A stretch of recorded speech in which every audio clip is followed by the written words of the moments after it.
পটল সবজিটা পছন্দ করে না এমন মানুষ কিন্তু নাই বললেই চলে।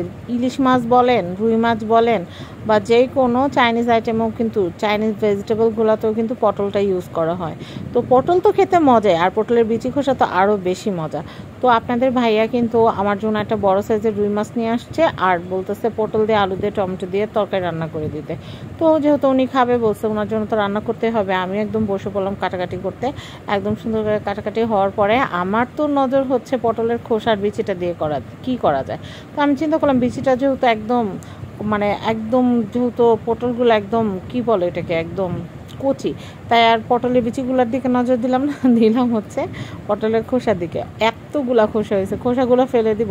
চিন্তা করলাম রুই মাছ যেহেতু ভাজা করছি, এখান থেকে 2 পিস মাছ তুলে সুন্দর করে আমি ওটাতে ভর্তা বানিয়ে নিব। তো এদিক দিয়ে তরকারি রান্না হইতেছে, আমার তো মনে হইতেছে যে কতক্ষণে ভর্তাটা করব।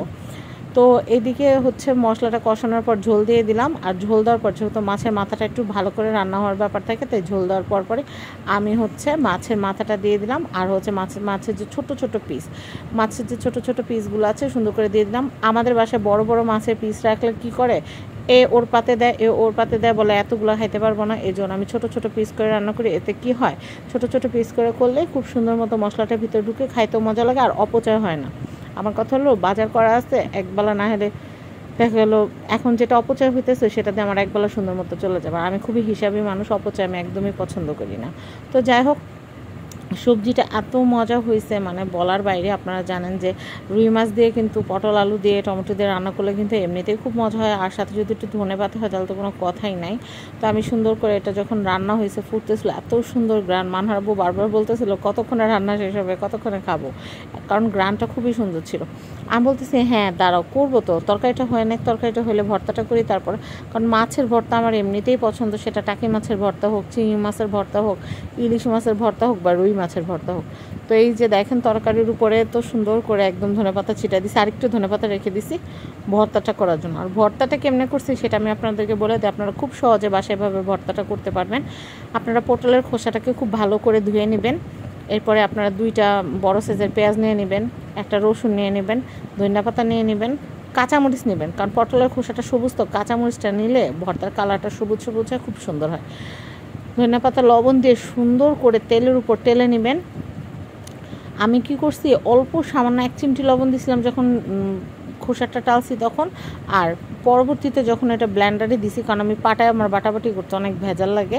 এই দেখেন এখানে সবগুলো উপকরণ দিচ্ছি, পটলের খোসা, কাঁচামরিচ, পেঁয়াজ, রসুন, ধনিয়াপাতা, লবণ, একদম সব কিছু দিয়ে সুন্দর করে তেলের মধ্যে টেলে আমি এটাকে কী করছি জানেন, আমার যে ব্লেন্ডার সেটের ভিতরে যে গ্রাইন্ডারের যে জগটা আছে, আমি ওটা দিয়ে সব ভর্তাটা করি। ইভেন কালিজিরা ভর্তাটা পর্যন্ত আমি কিন্তু ওই গ্রাইন্ডারের ছোট্ট যে জারটা আছে সেটার মধ্যে করি।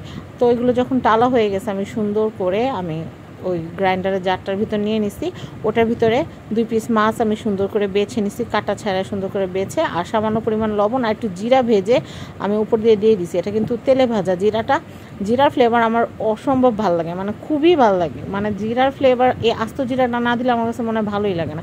তো আস্ত জিরাটা তো আস্ত থাকবে না। এই যে দেখতে পাচ্ছেন যে মাছ ভাজাটা, এই মাছ ভাজাটা এখন আমি বেছে আমি ওই যে জিরার উপরে দিব, আর সামান্য পরিমাণে একটু লবণ দিয়ে সুন্দর করে আমি ব্লেন্ডার করে নিব। তো আমি আপনাদেরকে দেখাচ্ছি, সুন্দর করে ব্লেন্ড করার পরে আমি কিন্তু এক্সট্রা কোনো পানি টেনে কিচ্ছু দেই নাই।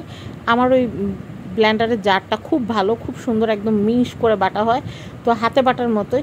তো এত ইয়াম্মি হয়েছে ভর্তাটা, আপনারা বাসায় এভাবে করবেন। পটলের বিচি আর তারপর হচ্ছে পটলের খোসা ফেলে দিবেন না, এভাবে করে ভর্তা বানায় খাবেন। সবজিটা যতটা মজা লাগছে, ভর্তাটা তার চেয়েও বেশি মজা লাগছে। তো সবাই ভালো থাকবেন, আমার ভিডিওটা ভালো লাগলে অবশ্যই শেয়ার করে দেবেন। আল্লাহ হাফেজ, আসসালামু আলাইকুম।